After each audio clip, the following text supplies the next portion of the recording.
What's up guys, in this short tutorial I'm going to show you how to download and install Facebook on your PC or your laptop.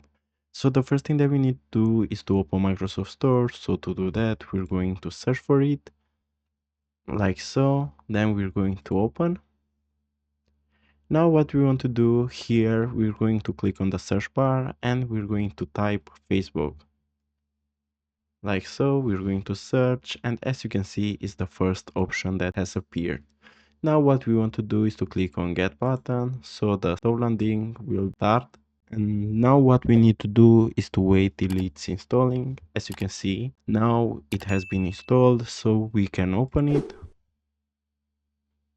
We have to allow all cookies or to deny it if you don't want cookies. And here, as you can see, we can log in on our account, or if you don't have an account, you can create a new account. So guys, this was the tutorial. Thanks for watching and don't forget to leave a like and subscribe to the channel.